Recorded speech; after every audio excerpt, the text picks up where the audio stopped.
What's going on, guys? Thank you so much for your support of the very first video that we shot for this, which, if you haven't seen it, by the way, is available. That is cast iron pizza at home. It's a total winner. I hope you guys enjoy it. Today I wanted to make something that's, well, way easier. I love football, college football, pro football, hockey, really any sports for that matter, and one of my favorite things is putting together game day snacks. And a favorite for myself, for my wife, for my family is just the Stone Cold Classic French onion dip. This is gonna be my take on that. So let's walk through it, really easy. Here's all of our ingredients. So I have in this bowl right here some bay leaf and thyme, that's fresh. I have some dried onion, so this is like the little flakes of dried onion. I have garlic, I have shallots, and I have a big Vidalia sweet onion. Now, I have a couple more secret ingredients as well, but we'll get to those in just a second. So let's get started. First step, dicing up all of our onions. We want this to be really small, by the way, so super fine dice, just because it's going to cook a lot faster.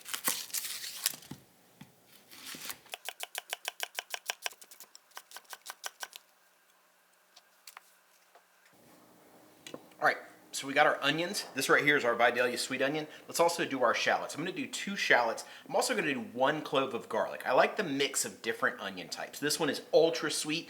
The shallot's got a little bit more savoriness to it. Obviously the garlic is there to round out that umami flavor as well.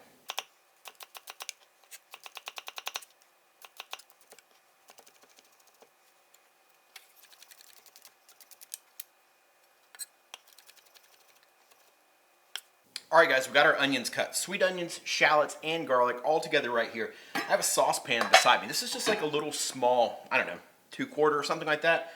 And I have 2 tablespoons of vegetable oil in that. For me, when I say vegetable oil, I'm actually referring to grapeseed oil.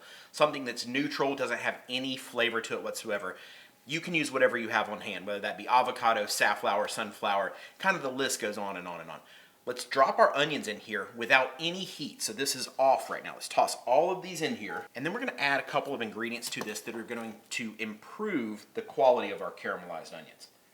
To our pan, we're gonna add 2 ingredients. The first is sugar, just plain white sugar. And that really is for one reason. It's gonna increase the sweetness of these onions, which we want. It's also going to speed up the browning a little bit more. So that's kind of a secondary benefit. But really, it's our second ingredient that's going to produce a much deeper caramelization. And it sounds like a really weird one, but it's a very small amount of baking soda. We're gonna add a couple other ingredients. This is our other onion. This is our dehydrated, dried onion flakes. And they are super strong. And you could really make an entire dip out of these, but for me, they don't have any sweetness to it. So I like adding them in because it really increases the intensity of the onion flavor, but it's not the entire flavor. So let's drop those in our pan as well. And then we have some fresh herbs. A little bit of bay leaf. These are fresh. You can use dried, it's fine.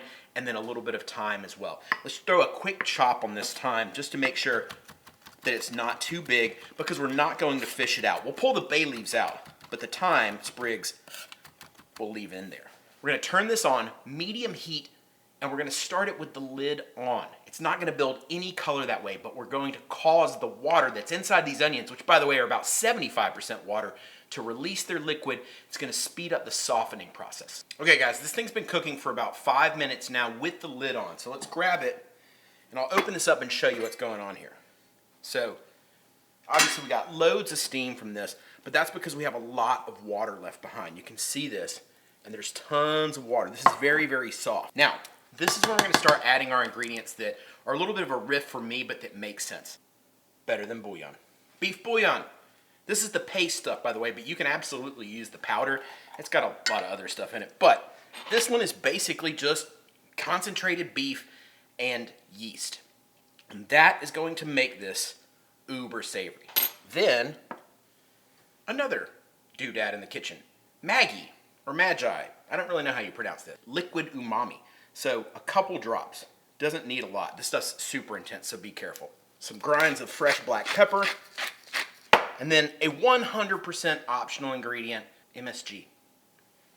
I know I'm going to get some hate comments on the MSG. A tiny bit of MSG in this is going to make the flavor explode. So let's give this a stir. Let's put it back on the stove now without the lid. So we're going over medium heat again. We're going to cook it without the lid until this is a really deep brown color. All right, guys, that's it. Our onions are done. We just need to let them cool down. So let's leave them on the cutting board here in the pan, maybe 5-10 minutes, just till they're room temperature, and then we can start mixing in our other ingredients. Our other ingredients, sour cream and full fat yogurt. So this is Greek yogurt, 5% fat. So this isn't making it healthier per se. The reason that we use the yogurt is because it's tangier. We're gonna start with about a half a cup of each. And I'm not really measuring this out. You guys can see I'm kind of eyeballing it because we can always add a little bit more based on how much onion we have. We can't take it out. Fish out your bay leaf because that's not delicious. This is stir up here. Looks pretty good actually. That might be the right amount out of the gate, but always the only way to really tell. Give it a taste. Yeah, that's delicious. Now, we still need a little bit of salt. But we have lots of salt from that bouillon that we added in there, so we don't need as much. And then I want to add one more onion, just a couple scallions, you know, something really simple. It'll add a little bit of green to it, but it also just has a very different onion flavor to it. It's a much more mild onion. So let's grab these and throw a very, very fine chop on them. And let's just toss that in the bowl here. Give this a good mix. That's it, guys. It's as simple as that. It takes 20 minutes and then a little bit of time in the fridge, and you're gonna have something that's infinitely better than what you can buy in the grocery store.